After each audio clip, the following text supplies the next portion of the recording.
Last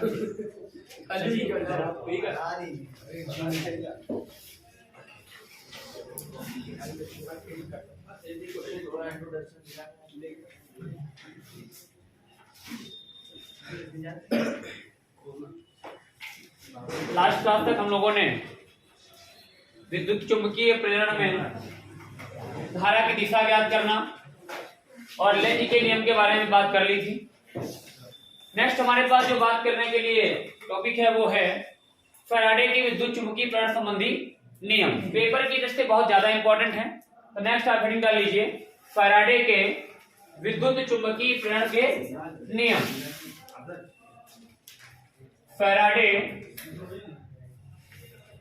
के विद्युत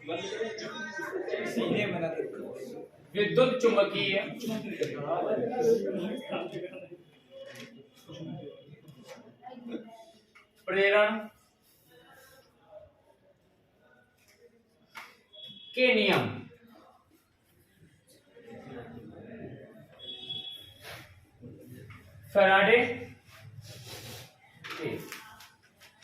Faraday के विद्युत चुंबकीय प्रेरण के नियम।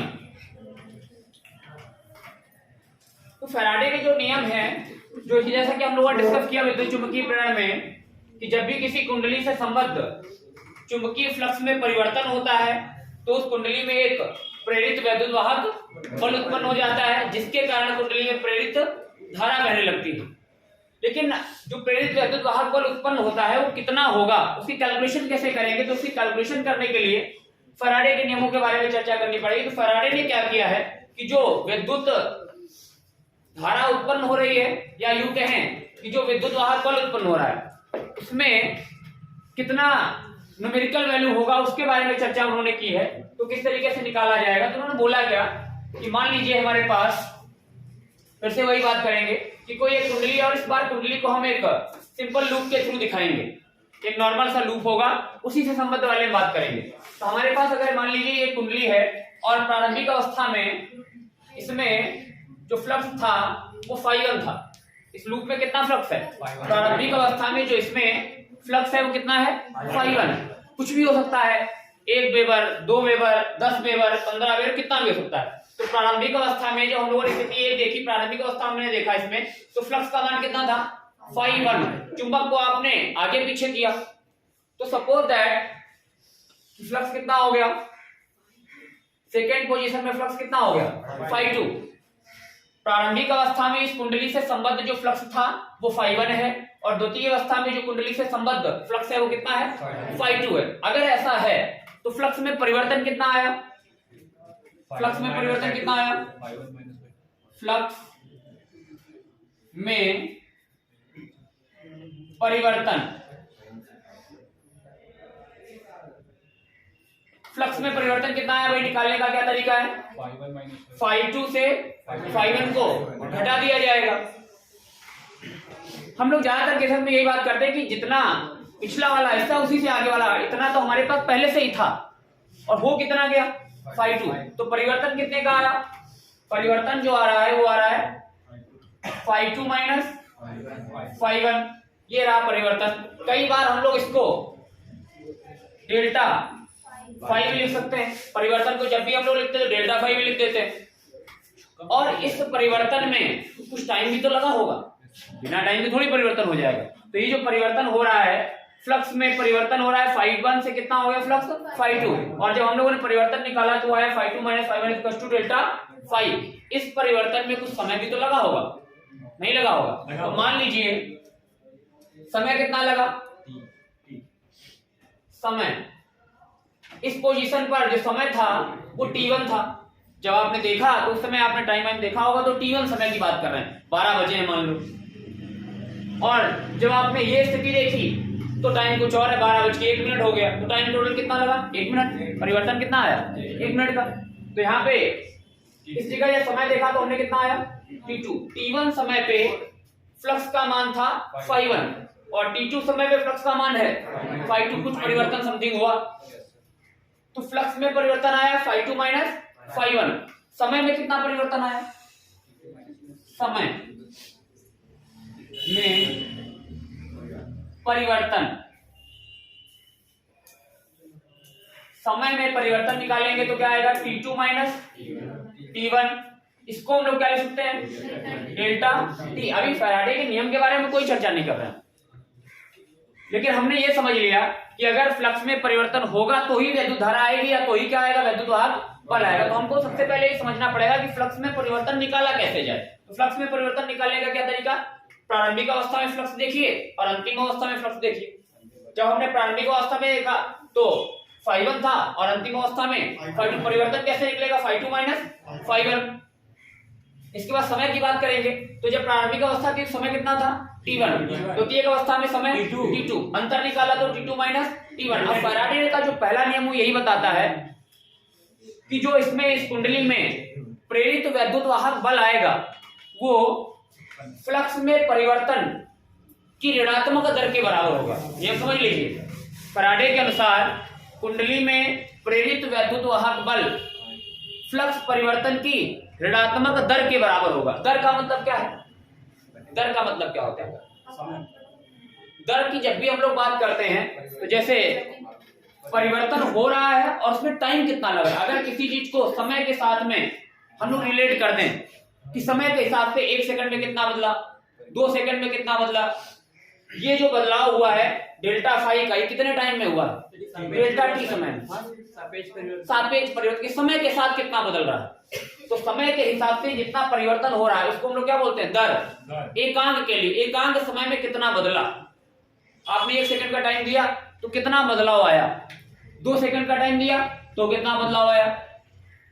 तो हम लोग जब भी दर की बात करते हैं तो किसी को हम लोग किसी के साथ समय के साथ रिलेट कर दें, किसके अनुसार बदल रहा है। तो ये किसके अनुसार बदल रहा है, समय के अनुसार।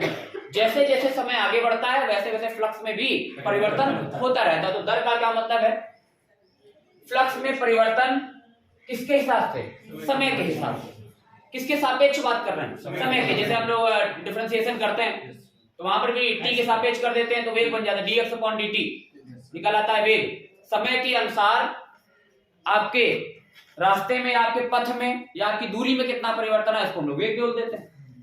अन्य किसी के सापेक्ष भी निकाला जा सकता है, वो अलग अलग स्थितियों में अलग अलग बातें की जाती हैं। लेकिन प्रारंभिक यहाँ पे जो स्थिति है, यहाँ पे जो फ्लक्स में परिवर्तन हो रहा है वो किसके हिसाब से हो रहा है, समय के हिसाब से हो रहा है। तो जैसे जैसे समय आगे बढ़ता है वैसे वैसे फ्लक्स बदलता है और समय भी आगे बदल रहा है। तो समय में परिवर्तन डेल्टा टी, फ्लक्स में परिवर्तन डेल्टा फाई। अगर कहीं पे जरूरत पड़ेगी तो डेल्टा फाई लिख लेंगे, जहां जरूरत पड़ेगी φ2 माइनस φ1 लिख लेंगे। वो डिपेंड करता है कि हमारे पास स्थितियां कैसी होगी।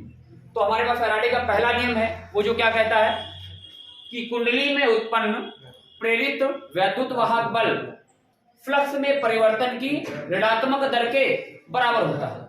कुंडली में उत्पन्न प्रेरित वैद्युत वाहक बल फ्लक्स परिवर्तन की ऋणात्मक दर के बराबर होता है। अब ऋणात्मक शब्द क्यों इस्तेमाल किया उन्होंने, ऋणात्मक का मतलब सिर्फ इतना घट नहीं रहा है, बढ़ भी सकता है। ये बढ़ रहा है या घट रहा है ये वैसी जानकारी नहीं हमको। ये फ्लक्स बढ़ा है कि घटा है हमको पता है क्या। हो सकता है कि आपने चुंबक को आगे ले लिया हो तो फ्लक्स बढ़ भी गया हो।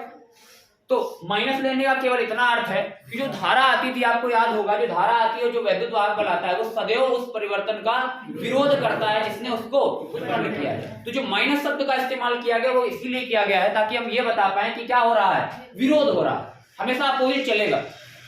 अगर आप वैद्युत वाहक बल उत्पन्न करेंगे तो जो वैद्युत वाहक बल उत्पन्न होगा वो हमेशा विरोध करेगा किसका, फ्लक्स में परिवर्तन।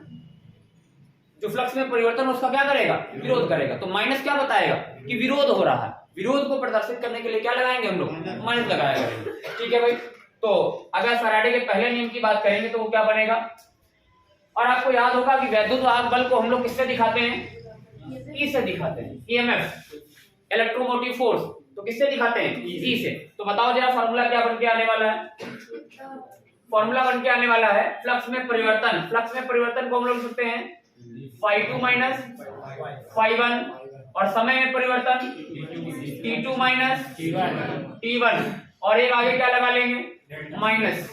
माइनस हमको क्या बताएगा, फ्लक्स में परिवर्तन की ऋणात्मक दर, जो हमको विरोध प्रदर्शित कर रहा है कि जो फ्लक्स आप परिवर्तन कर रहे हैं उसका हम क्या करेंगे, विरोध करेंगे।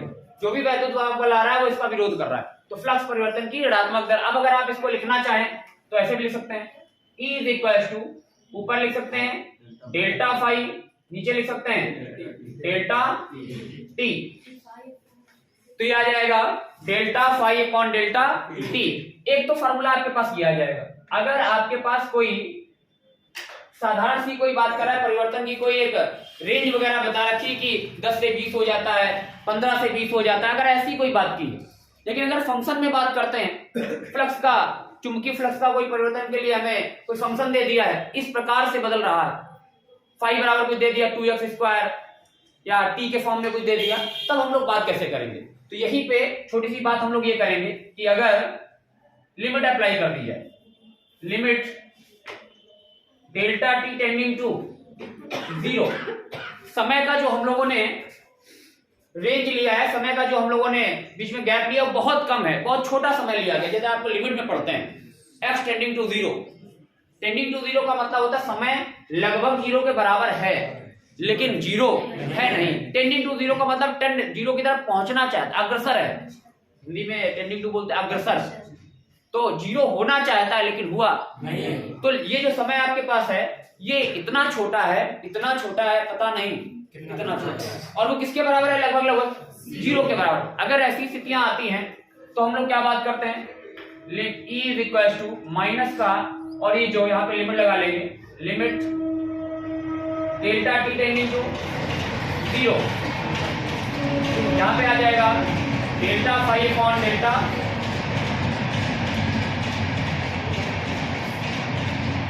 अगर लिमिट अप्लाई करते हैं यहाँ पर टेंडिंग टू 0 के लिए, तो आपको जानकारी होनी चाहिए कि माइनस का ये जो डेल्टा है इसमें कन्वर्ट हो जाएगा, टी में कन्वर्ट हो जाएगा, डिफरेंशियल फॉर्म में आ जाएगा। तो डी फाई आ जाएगा यहाँ पर, और नीचे क्या आ जाएगा, डी टी आ जाएगा। क्या आ जाएगा, अगर आप लिमिट अप्लाई करते हैं, समय को बहुत छोटा ले लेते हैं, तो ये जो इंटरवल है, ये काफी बड़ा रेंज आपने लिया है, ये बहुत छोटे में कन्वर्ट हो जाएगा। और छोटी रेंज में आप तो क्या लगाते हैं, डेल्टा को क्या लिखते हैं हम लोग, डी लिखते हैं। मतलब आपको इस समय क्या करना पड़ेगा, अवकलन करना पड़ेगा। क्या करना पड़ेगा, अगर कहीं पर भी फाई का हमें फंक्शन दिया जाता है, मान लीजिए दे दिया गया फाई बराबर 2t² प्लस 3t, अब बोला जा रहा है कि आप हमको इलेक्ट्रोमोटिव फोर्स मतलब ईएमएफ निकाल के दिखाइए, वैद्युत वाहक बल कितना आएगा। तो इस बार आपको फाई का क्या करना पड़ेगा, अवकलन करना पड़ेगा 2t²। तो क्या आ जाएगा, ये इसका अवकलन करेंगे किसके सापेक्ष, t के सापेक्ष। तो क्या आएगा, d phi upon dt, d phi upon dt इसका अवकलन कर देंगे, इसका अवकलन कर देंगे, तब हम लोग ये कॉन्सेप्ट लगाया करेंगे। अगर वो रेंज देते हैं, बोलते हैं कि 50 वेबर था फ्लक्स और अचानक कितना हो गया, 60 हो गया, तो इसका उपयोग नहीं करना है, माइनस कर लेंगे। फिर हम लोग सीधे क्या कर लेंगे, सीधे माइनस करेंगे। 50 से कितना हुआ, 60, तो 60 माइनस 50 परिवर्तन में पता चल जाएगा। ऐसी स्थितियों के लिए डेल्टा है, और अगर फंक्शन वगैरह दे रखा है तो उसके लिए फिर हमारे पास क्या है, D phi upon D T, अवकलन करना पड़ेगा उस स्थिति में। ठीक है, तो ये उसके लिए है प्रारंभिक अवस्था में। हेडिंग आपने डाल ली होगी, क्या डाली आपने हेडिंग, फैराडे के विद्युत चुंबकीय करंट संबंधी नियम। अब डाल लें इसी में प्रथम नियम, डाल लीजिए प्रथम नियम। प्रथम नियम,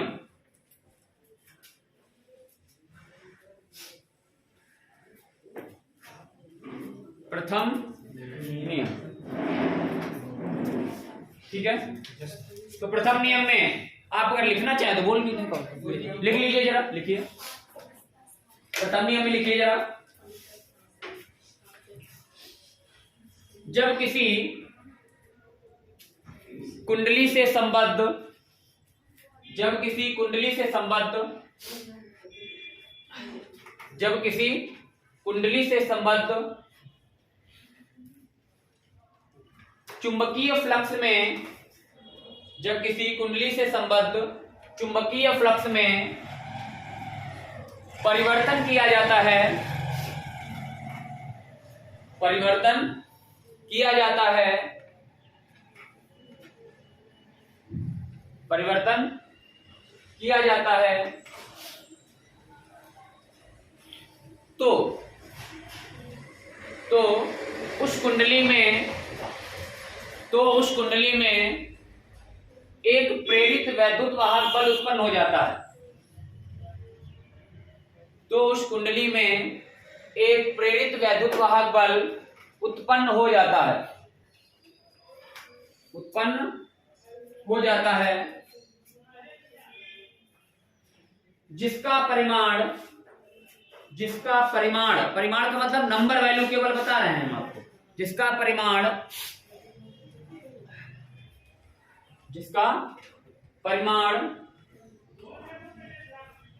चुंबकीय फ्लक्स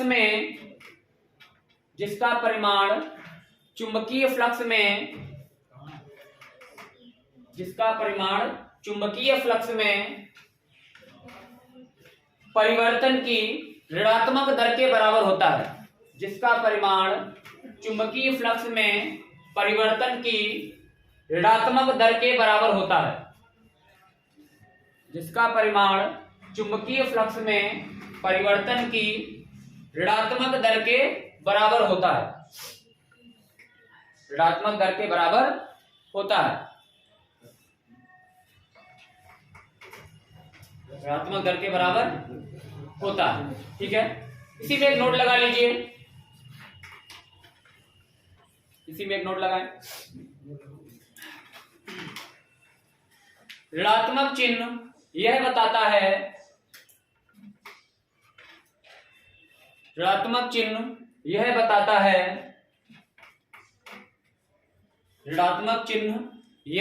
है कि प्रेरित वैद्युत वाहक बल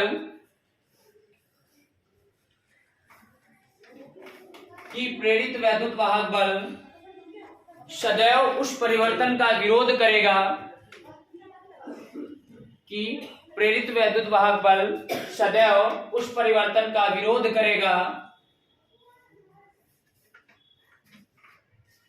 जिससे वह स्वयं उत्पन्न हुआ है।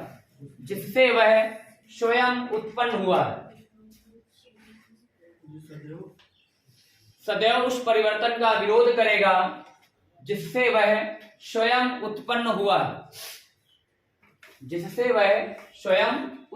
है। तो माइनस चिन्ह क्या प्रदर्शित करेगा? विरोध प्रदर्शित करेगा। ठीक है भाई, अब आप एक काम करिए, इसको नोट कर सकते हैं।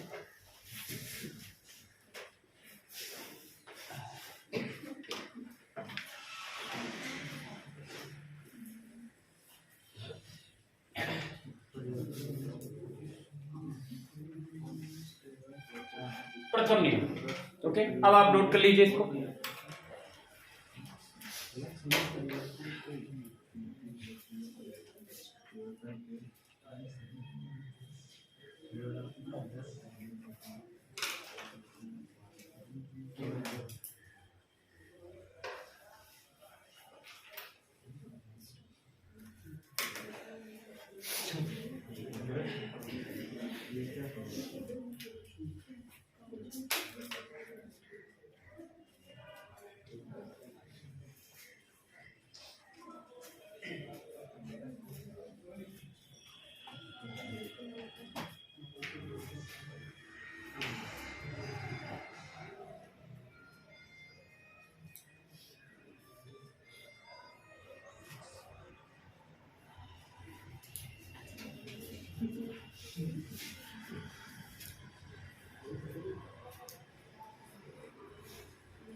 कोचिंग पढ़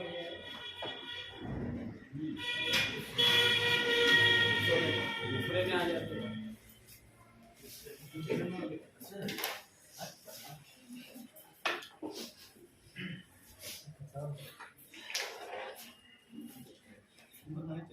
डेल्टा टी जीरो क्या क्या कैसी ये limit delta t tending towards zero ये क्या है ऑन डेल्टा टी लिखना पड़ेगा जीरो ये नहीं ये आगे डेल्टा टी सब टेंडिंग टुवर्ड्स जीरो क्या है ये डेल्टा टी लिखा है।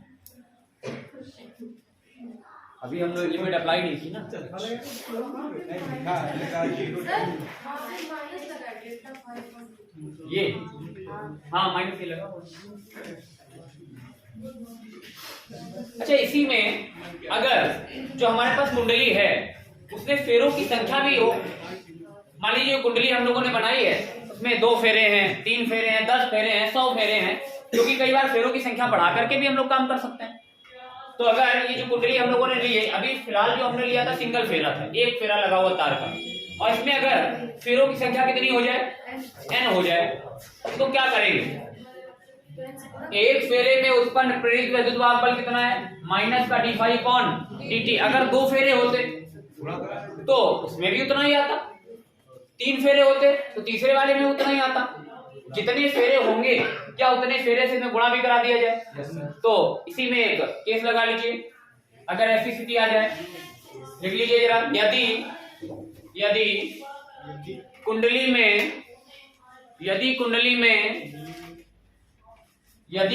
में फेरों की संख्या,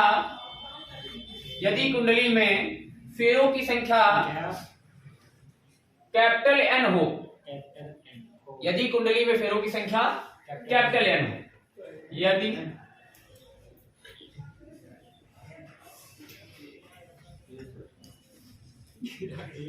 कुंडली में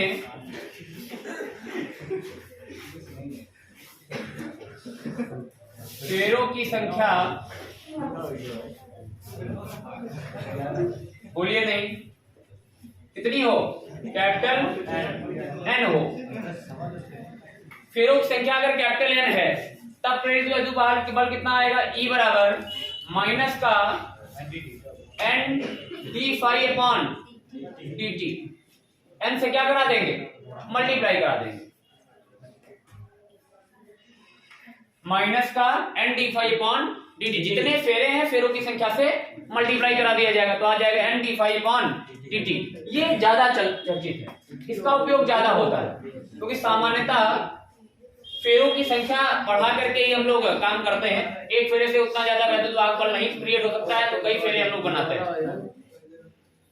ठीक है, इसके बाद इसको नोट कर लीजिए जरा। अच्छा एक बात बताइए जरा हमें, ये जो विद्युत वाहक बल उत्पन्न हो रहा है इसका मात्रक क्या होगा? मात्रक क्या होगा? विद्युत वाहक बल एक प्रकार का वोल्टेज ही होता है, तो इसका मात्रक क्या होने वाला है? वोल्ट ही होगा। मात्रक क्या आएगा? वोल्ट आएगा। मात्रक क्या आएगा? लेकिन इसके लिए एक कंडीशन है, अगर ये जो फाई है ये किसमें लिया जाए? वेबर में लिया जाए। फाई किसमें लिया जाए? वेबर में, और समय किसमें लिया जाए? सेकंड में, तब इसका मात्रक क्या आएगा? वोल्ट आएगा। मतलब वेबर बटे सेकंड को ही क्या बोला जाएगा? वोल्ट बोला जाएगा। लेकिन अगर इसके अलावा कोई सीजीएस पद्धति में कोई मात्रक आप ले लेते हैं तो फिर ये वोल्ट नहीं लिख पाएंगे। सीजीएस पद्धति में वैसे लिखते नहीं हम लोग, लेकिन हम आपको बता दे रहे हैं कि ये तभी संभव है जब आप सारे के सारे मात्रक किसमें यूज करें? एसआई वाले यूज करें। या इसका लिखें आप वेबर, ऊपर फ्लक्स का, और नीचे क्या लिखें? सेकंड। समय का मात्रक क्या रहेगा? सेकंड रहेगा। तो फ्लक्स परिवर्तन की दर जो होती है वो विद्युत वाहक बल के बराबर है, और फिर उसको हम लोग क्या लिख सकते हैं? वोल्ट लिख सकते हैं।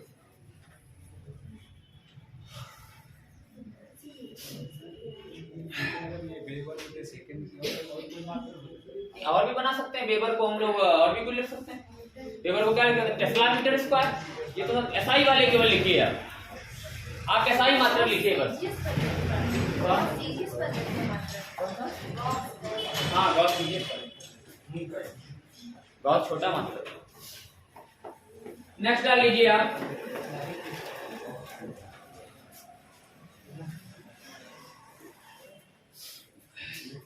दूसरा नियम, दूसरा नियम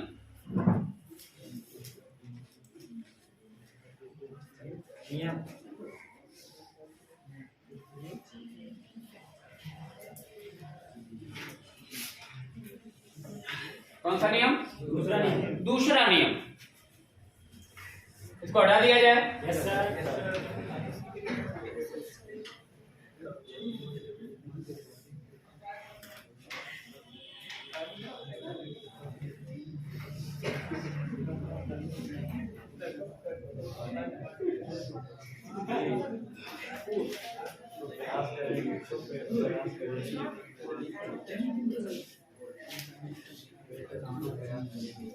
दूसरा नियम, इधर देखो जरा। तो दूसरा नियम जो है वो बेसिकली अगर सही मायने में देखा जाए तो दूसरा नियम पूरा का पूरा कॉपी पेस्ट है लेंज के नियम का, पूरा कॉपी पेस्ट है। क्योंकि लेंज का नियम भी क्या करता है, दिशा बताता है कि जो प्रेरित वैद्युत वाहक बल उत्पन्न होगा वो किस दिशा में आएगा, और जो फैराडे का दूसरा नियम है वो भी दिशा ही बताता है। तो कॉपी पेस्ट ही मानिए आप उसका। तो दूसरा नियम क्या है कि प्रेरित वैद्युत वाहक बल की दिशा सदैव इस प्रकार होती है, या प्रेरित धारा की दिशा सदैव इस प्रकार होती है कि वह उस परिवर्तन का सदैव विरोध करती है जिसने उसे उत्पन्न किया है। तो यही हमारे पास लेंज का नियम भी है कि प्रेरित वैद्युत वाहक बल अथवा प्रेरित धारा की दिशा सदैव इस प्रकार होती है कि वह उस परिवर्तन का सदैव विरोध करती है जिसने उसको उत्पन्न किया। लेकिन इनका नाम ज्यादा इसलिए चलता है क्योंकि प्रयोग भी सारे के सारे इन्होंने ही किए हैं, खोजबीन भी इन्होंने ही की, दिशा भी इन्होंने बताई, और यहां तक कि इन्होंने इतना काम कर लिया कि आप कितनी धारा आएगी या कितना वैद्युत वाहक बल आएगा वो भी निकाल के बता दिया। वैद्युत वाहक बल निकालना लेंज के नियम में नहीं है, दिशा आप बता सकते हैं, लेकिन लेंज के नियम की सहायता से आप वैद्युत वाहक बल का मान नहीं बता सकते। कितना आएगा वो किससे बताएंगे? फैराडे साहब। क्या आएगा? चुंबकीय फ्लक्स में परिवर्तन की ऋणात्मक दर के बराबर कौन होगा? वैद्युत वाहक बल। तो दूसरा नियम लिख लीजिए आप, दूसरा लिखिए, लिखे। कुंडली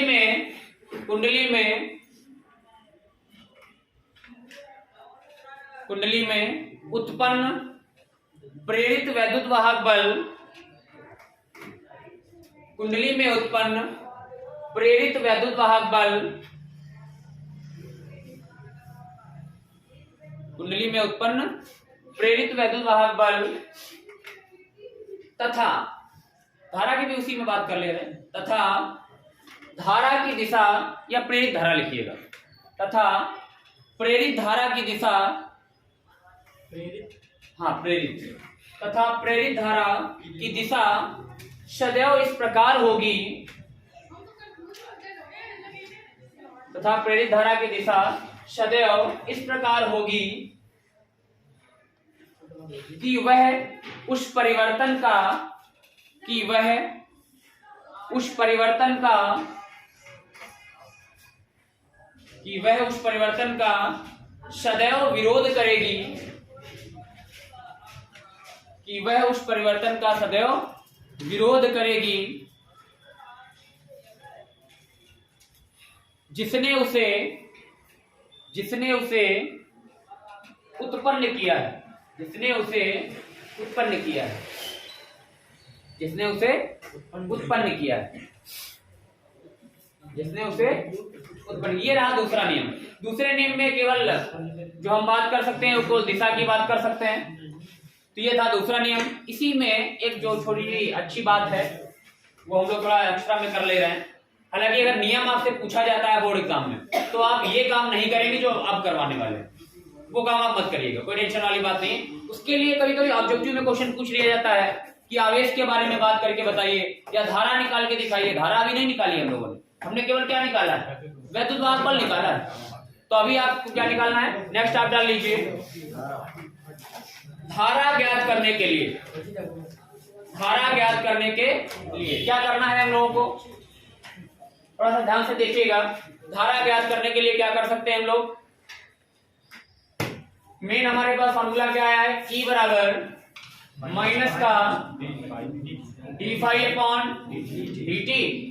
अगर फेरों की संख्या n हो तो यहीं पर हम लोग क्या कर लेंगे, n D phi upon D T. बोलिए भाई, यही करेंगे क्या? अगर फेरों की संख्या n हो तो क्या लिख देंगे, n D phi upon D T. चलिए लिख लेते हैं, फेरों की संख्या अगर n है कुंडली में तो n D phi upon D t आ जाएगा। अब हमको क्या याद करना है, धारा। और ये जो हमारे पास है E, एक प्रकार का क्या है, ये विभव है। ये क्या है, एक प्रकार का विभव ही तो है। और विभव अगर है, ये इसको वैद्युत वाहक बल क्यों बोल रहे हैं, क्योंकि अभी ये कुंडली में है और ये बैटरी में सेल्फ का होता है टोटल, तो हम लोग इसको क्या बोलते थे, वैद्युत वाहक बल। तो अभी हम लोगों ने इसको बाहर टर्मिनल के रूप में नहीं लिया है, फिलहाल ये क्या है, वैद्युत वाहक बल। लेकिन होता क्या है, ये वोल्टेज ही है।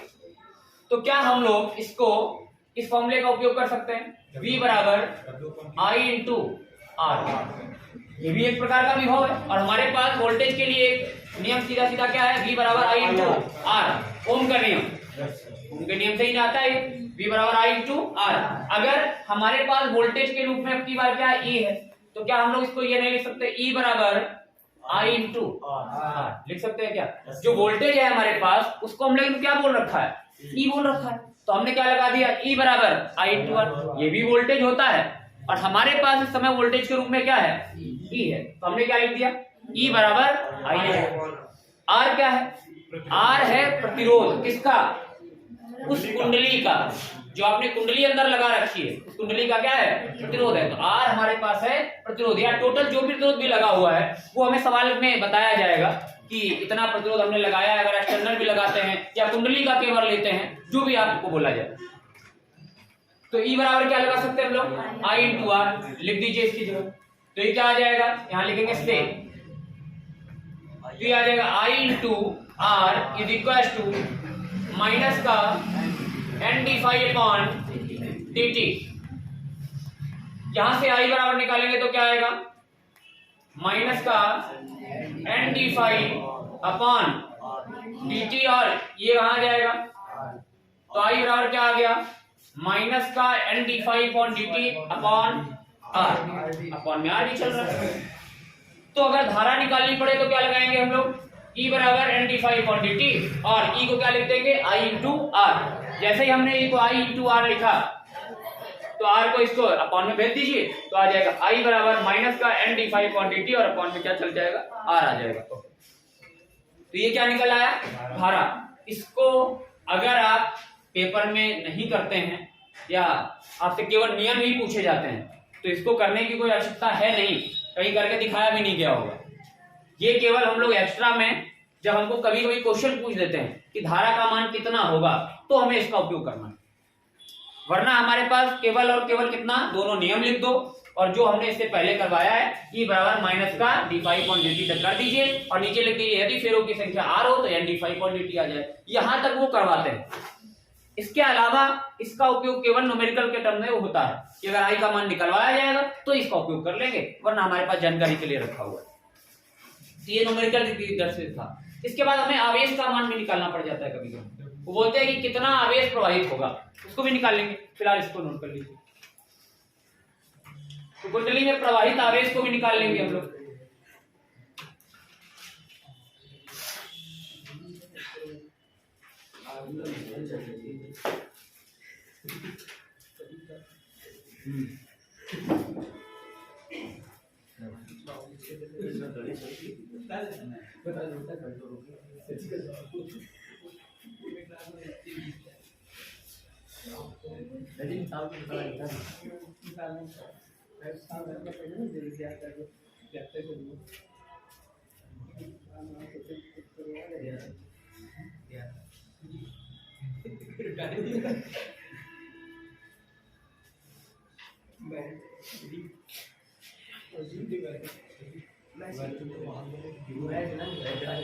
हाँ वो विभव ही होता है।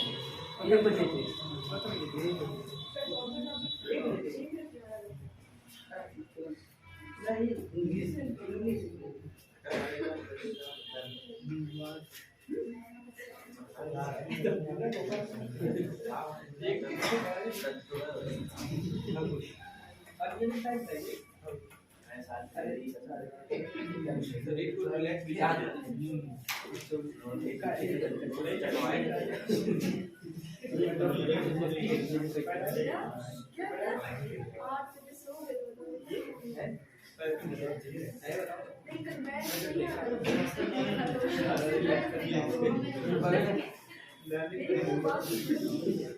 नोट कर लिए हमें इसको। ओके, नेक्स्ट प्रवाहित आवेश के लिए कि कुंडली में कितना आवेश प्रवाहित हो सकता है उसके लिए भी बात कर लेते हैं। तो प्रवाहित, नेक्स्ट आप डाल लीजिए प्रवाहित आवेश के लिए।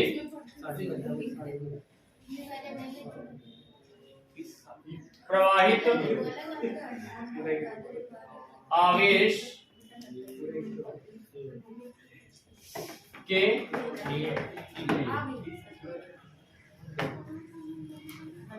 प्रवाहित आवेश के लिए जरा बात कर लेते हैं। तो हमारे पास धारा के लिए क्या आया है, तो हटा दे रहे हैं हम।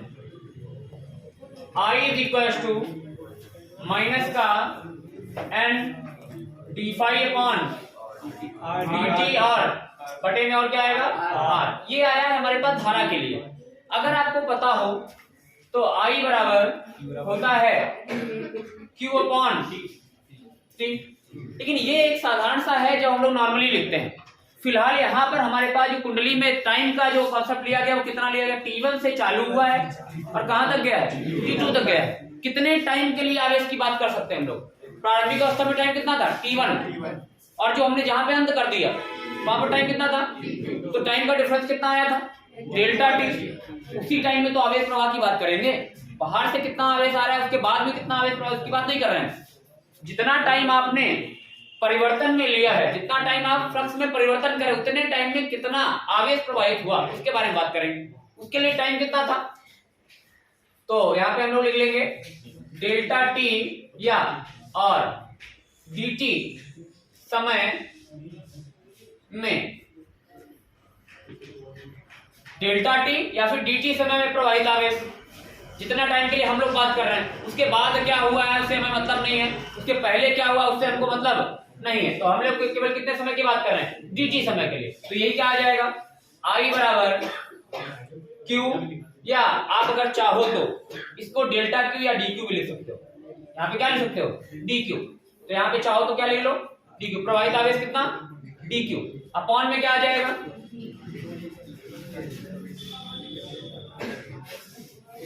अपॉन में क्या लिखेंगे फिर हम लोग, dt, क्योंकि हम लोग dt समय की बात कर रहे हैं। तो I को क्या लिख सकते हैं, डेल्टा Q अपॉन dt रख दीजिए, से यहाँ लिख दीजिए से।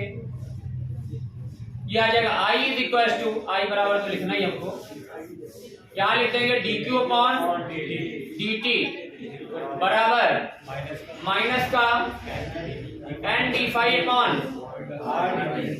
r और dt। तो dt से dt कैंसल आउट, यह आ जाएगा dq is equal to minus का n D phi upon r। ये आ गया प्रवाहित आवेश। कितना आवेश प्रवाहित होगा, एक चीज गौर करो जरा, यहाँ जो प्रवाहित आवेश है dq बराबर, उसमें समय आ ही नहीं रहा।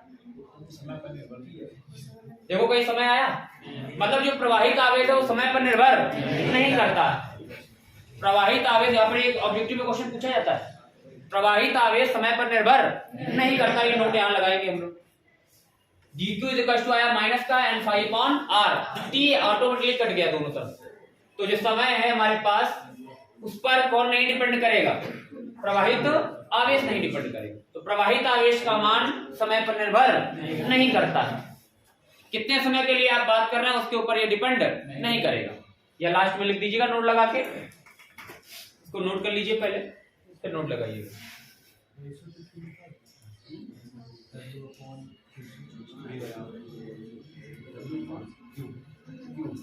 W कार्य कहाँ पता है, कार्य के बारे में कोई जानकारी दी नहीं है।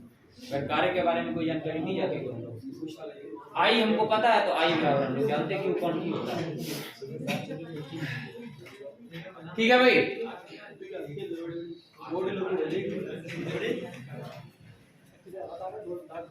बोले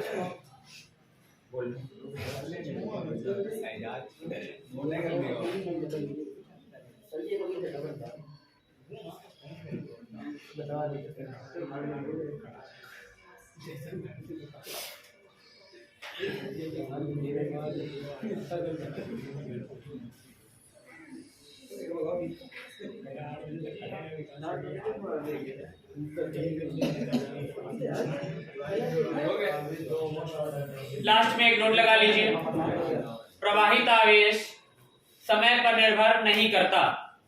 प्रवाहित आवेश समय पर निर्भर नहीं करता।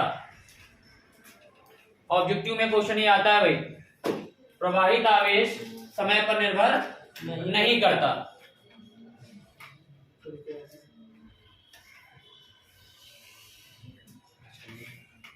तो ये हमारे पास फैराडे के नियम थे और पूरा का पूरा एक लेक्चर है जिसमें फैराडे के नियम के दोनों नियमों का डिस्कशन है।